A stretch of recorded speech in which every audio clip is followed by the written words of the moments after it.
I always thought my grandmother's farm was just a peaceful piece of land, where I grew up with hunting seasons and breezy summer afternoons.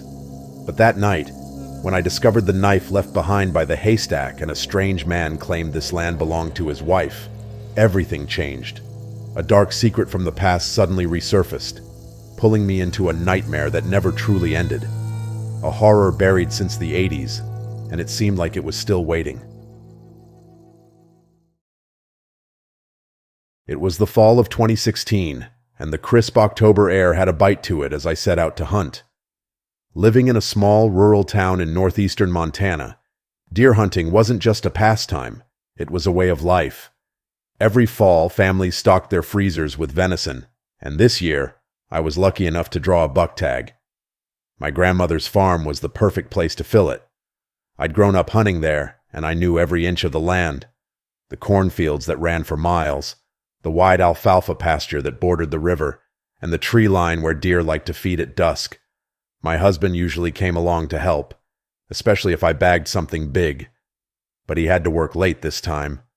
No big deal. I was used to going alone, and honestly, I liked the quiet. I strapped on my boots, slung my rifle over my shoulder, and grabbed my binoculars before heading out. The drive to my grandmother's was a short one, and soon enough, I was parking my Jeep about a mile up from the fields, near the river. The sun was already starting to sink lower in the sky, casting a warm orange glow over the trees. As I walked along the tree line, I couldn't help but appreciate how peaceful everything felt. The familiar rustling of the corn stalks in the breeze, the soft gurgling of the river in the distance. It was almost meditative. My senses were sharp, though.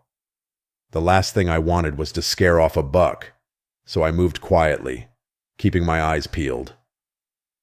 As I reached the far side of the field, where the haystack loomed tall, something didn't feel right. I couldn't put my finger on it at first, but the hair on the back of my neck started to prickle, and my stomach tightened in a way that I couldn't ignore. I dropped to one knee and brought my binoculars up, scanning the field. That's when I saw him. There, near the haystack, was a man, tall and large, walking briskly in my direction. My mind raced. Who the hell is that? I was the only one supposed to be out here. I had just spoken to my grandmother earlier that day, and she assured me no one else had permission to hunt this land tonight.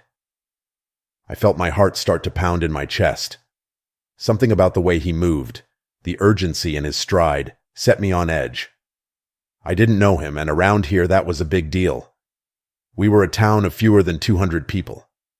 I knew every face in this community, and this guy wasn't one of them. I stood up slowly, trying to think of the best way to get back to my Jeep. The guy was still far enough away, maybe a few hundred yards, but he was closing the gap quickly. My first instinct was to turn around and head back the way I came, down the tree line and away from him. But my legs are short, and I knew I'd never outrun him at this rate. He was gaining on me too fast. I glanced toward the river, thinking maybe I could cross and lose him in the thick woods on the other side. But when I got closer, I realized the river was deeper and muddier than I remembered. There was no way I could cross safely, especially with my gear weighing me down.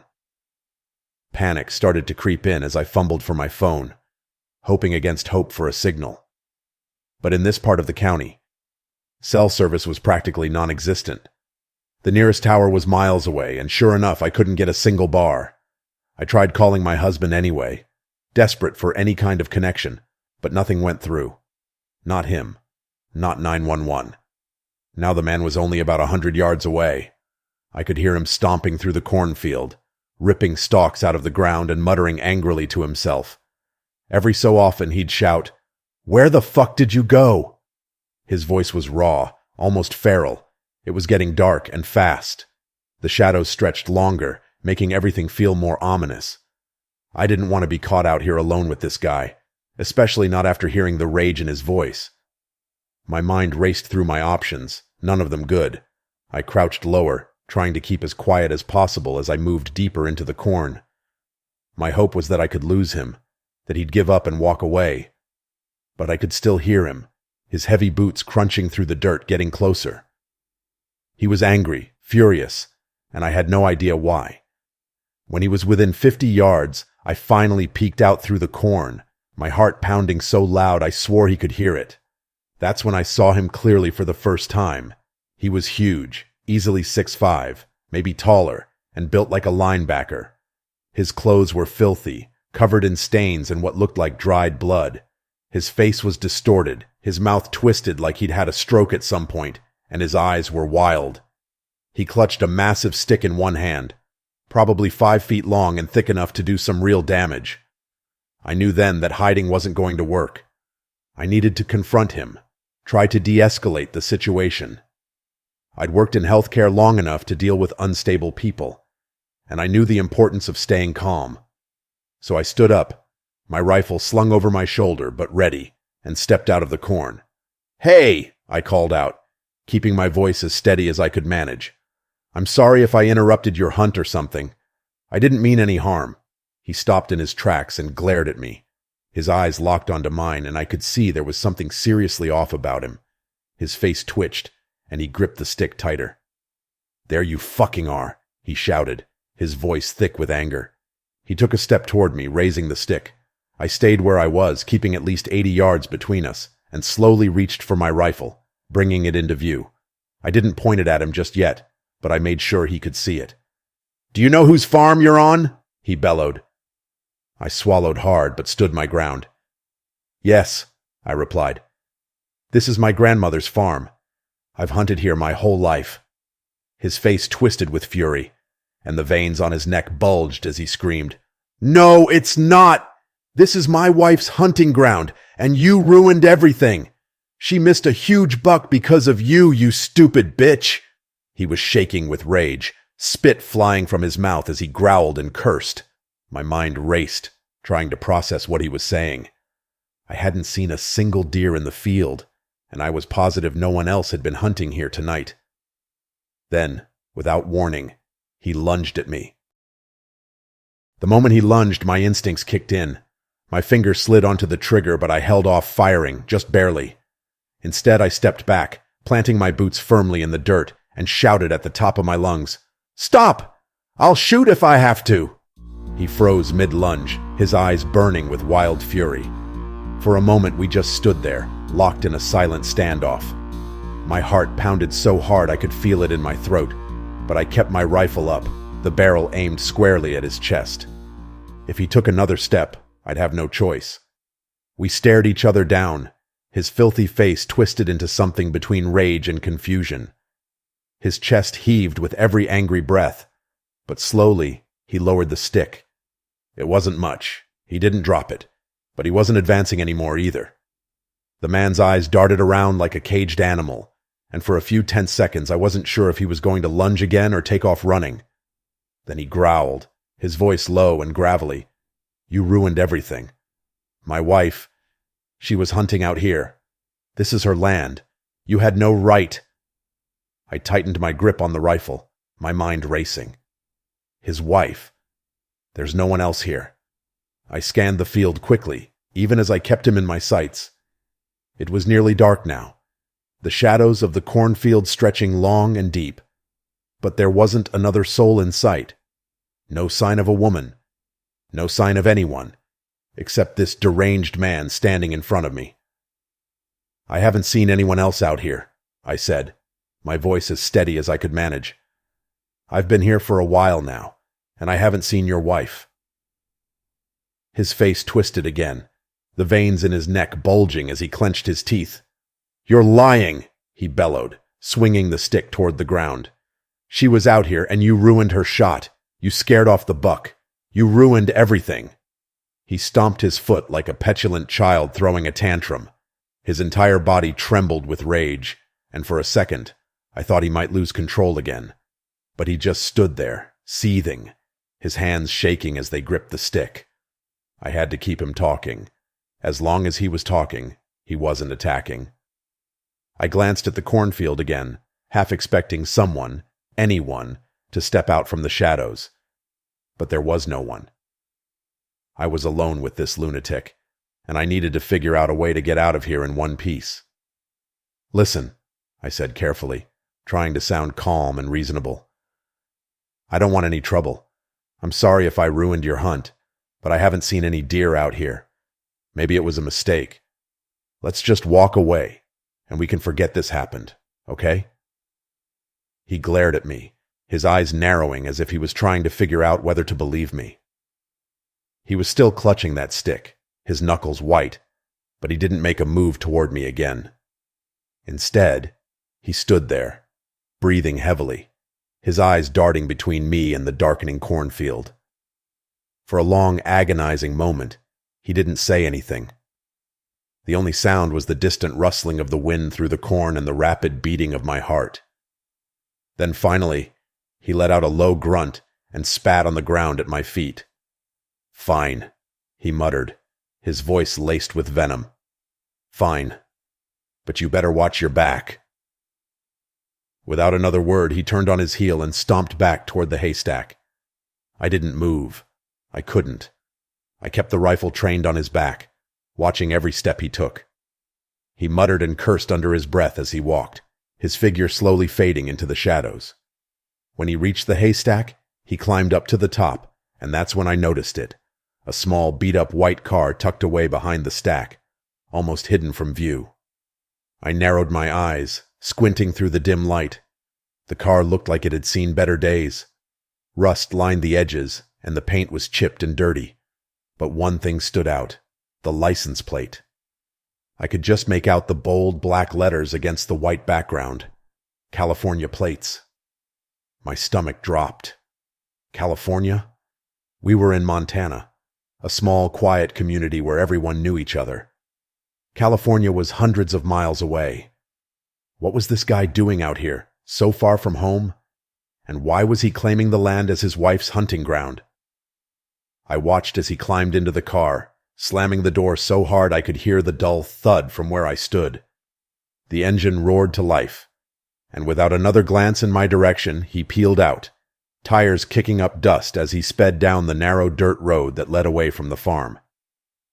I didn't relax until the car was out of sight, its taillights disappearing into the distance.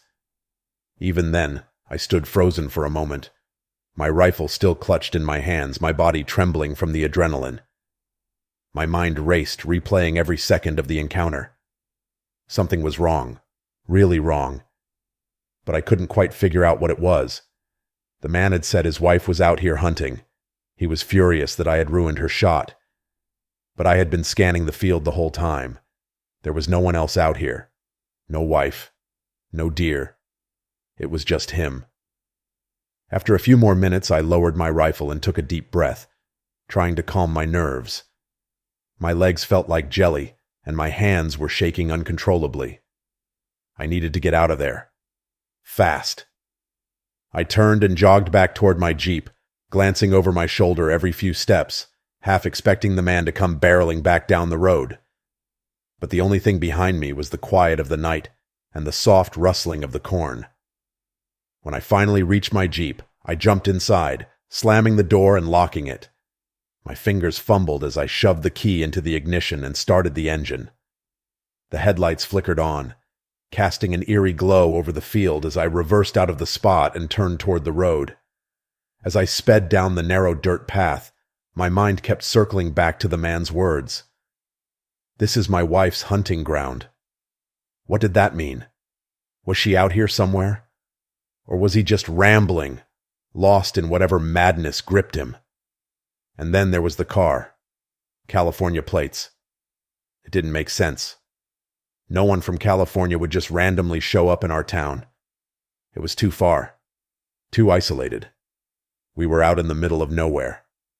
By the time I pulled into my driveway, my thoughts were still racing. I rushed inside, locking the door behind me, and immediately called my husband. He listened quietly as I told him everything. The man, his threats, the strange claims about his wife. I expected him to be shocked, maybe even a little panicked, but instead he asked me something that sent a chill down my spine. "What knife?" I froze, my stomach lurching. "What do you mean?" "The knife you found at the haystack," he said. "You said the sheriff found a knife, right?"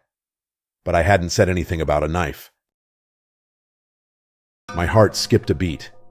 I hadn't told him about the knife, the one the sheriff found by the haystack after I called them out. I hadn't even mentioned it to anyone except the sheriff. The house felt suddenly too quiet, too still. I glanced around, every creak of the old floorboards making my skin crawl. "How did you know about the knife?" I asked, my voice barely above a whisper. There was silence on the other end of the line for a moment. Then my husband sighed. "Look, there's something I've been meaning to tell you about your grandmother's farm." A cold knot of dread formed in my stomach. I'd been hunting on that land for years, ever since I was a kid. What could there possibly be that I didn't already know? "What do you mean?" I asked, my voice tight. He hesitated again, but then finally spoke, his voice low. "You remember back in the 80s when those disappearances happened around here? Folks started saying someone was snatching people from the farms around town." "Yeah, I remember," I said, the knot in my stomach tightening. My parents had told me stories when I was younger, about how people in our small town had gone missing without a trace. It was the kind of thing that haunted campfire tales, but no one ever talked about it much. Not anymore. The disappearances had stopped as suddenly as they started, and life had moved on. Well, your grandmother's farm. It was part of that. His voice dropped lower, barely a whisper now. The sheriff's department was involved, but they kept it quiet because nothing was ever proven. But people used to say there was something wrong with that land, that it wasn't just deer and game animals out there. A chill ran down my spine, colder than the autumn wind that had chased me from the farm earlier that night. I stood up from the couch and paced the room, trying to shake the growing sense of unease. "You're saying you think this guy, this lunatic I ran into, has something to do with those old disappearances?" "I don't know," he admitted. "But it's strange. He wasn't from around here. And that knife—" He trailed off, his meaning clear. I sat down, the weight of everything pressing on me. My fingers gripped the phone tightly. "But how did you know about the knife?" "I haven't told anyone about that." There was another pause. "I had a feeling," he said slowly, but there was something in his voice that didn't sit right. A hesitation. "I'll be home soon. We'll talk more when I get there." When we hung up, I sat there in the silence of the house, staring at the floor, my mind racing. I didn't know what to make of what he'd said. The disappearances had always been a dark piece of local history, something people only whispered about. But what did they have to do with the man I'd encountered at the farm tonight? And why did my husband seem so rattled? I couldn't just sit there and wait. The unease gnawing at me wouldn't let me rest, and something about my husband's tone set off alarm bells in my head. I needed to know more. I needed to understand why this man had appeared out of nowhere, so far from home, claiming the farm as his own. I grabbed my keys and headed back to the Jeep. The drive back to my grandmother's farm was quick. By the time I arrived, the moon hung high in the sky, casting eerie shadows over the fields. The place felt different at night, ominous. The once familiar cornfields now seemed like a maze of dark, twisted shapes. Even the haystack where the man had stood seemed more foreboding under the cold glow of the moon. I parked near the same spot as earlier, making sure to keep my headlights on, casting long beams of light into the field. I grabbed my flashlight, my rifle, and with a deep breath, started toward the haystack where the sheriff had found the knife. The air was still, unnervingly quiet. I could hear the sound of my own footsteps crunching against the dirt, but nothing else. No wind rustling the corn, no distant sounds of wildlife. Just silence. When I reached the haystack, I crouched down near the spot where the knife had been lying. The sheriff had bagged it as evidence, but something else was bothering me. There had to be something here, something I'd missed. My flashlight scanned the ground, illuminating nothing but dirt and trampled hay. I moved slowly around the stack, searching for any clue that might explain why that man had been so convinced the land belonged to him and his mysterious wife. That's when I noticed it. A patch of disturbed earth, slightly behind the haystack, almost hidden in the shadows. It looked like it had been dug up recently, the soil loose and uneven. My heart raced as I approached, shining my light on the spot. I knelt down and brushed some of the dirt aside, my pulse quickening as I realized it wasn't just a random patch of disturbed earth. It was a shallow hole, dug intentionally, and buried just beneath the surface was something wrapped in cloth. My hands shook as I reached down and pulled the object free, unraveling the dirty fabric. Inside was a photograph. It was old, worn, and stained with what looked like water damage, but the image was still visible. A man and a woman standing side by side. The woman was holding a rifle, smiling at the camera, but it was the man in the photograph that made my blood run cold. It was him, the man I'd encountered earlier that night. The wild-eyed stranger who had claimed the farm was his wife's hunting ground. He looked younger in the photo, but there was no mistaking it, and next to him, the woman. I stared at her face, trying to place her, but she was a stranger to me. Yet there was something about her, something unsettling. Her smile was too wide, too forced, her eyes too cold. Then I flipped the photograph over and scrawled on the back in fading ink were the words, October 1982. Together forever, no matter the cost. I stumbled back, my breath catching in my throat. 1982. The same year the disappearances started. The same year people vanished without a trace from the farms around town. Suddenly, everything clicked into place. The man hadn't been rambling. He wasn't talking about his wife hunting out there. He was talking about the woman in the photograph, someone who had been dead for decades, someone whose presence still haunted this land. A sense of dread washed over me as I scrambled to my feet, clutching the photo. I needed to get out of here. Fast.